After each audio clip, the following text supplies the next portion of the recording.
how do you reach out to, like, I don't know, how do you reach out to regulators? Because there's so much speculation about, you know, I don't even know if it's possible to get regulators to comment on your product. So I don't reach out to regulators to encourage regulation. It's human nature to fear that which we don't understand. So it is natural for regulators, for incumbents, right? For institutions that are, you know, call it of the old economy, right? We're from the new economy. Let's think about it this way.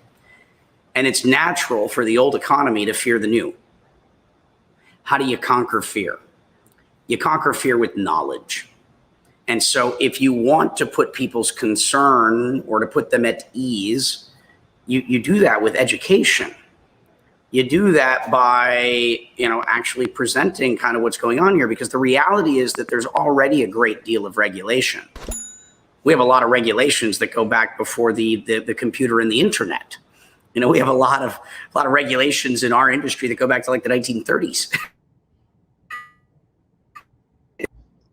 Not good regulations that they probably need updating, and there's a lot of regulations that probably just are, you know,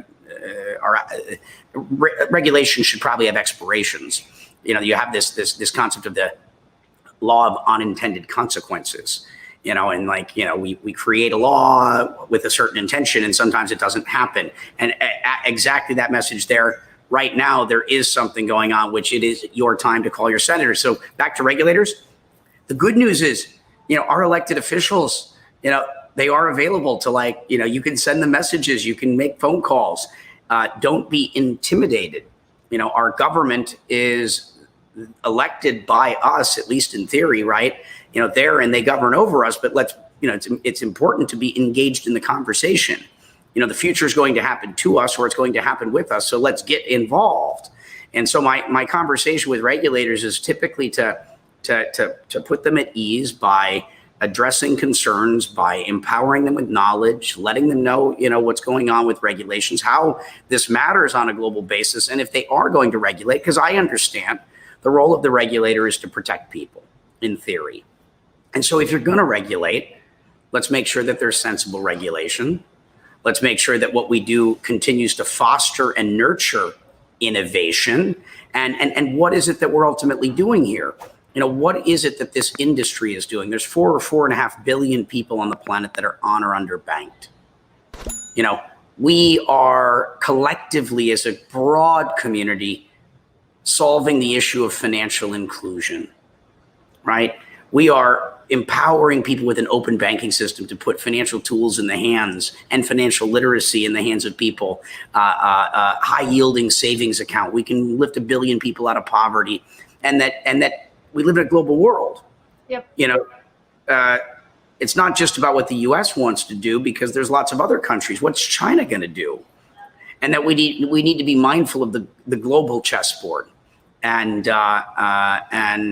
you know, the principles upon which the United States was founded: life, liberty, the pursuit of happiness. We fought against tyranny to end monarchy, to create a better system.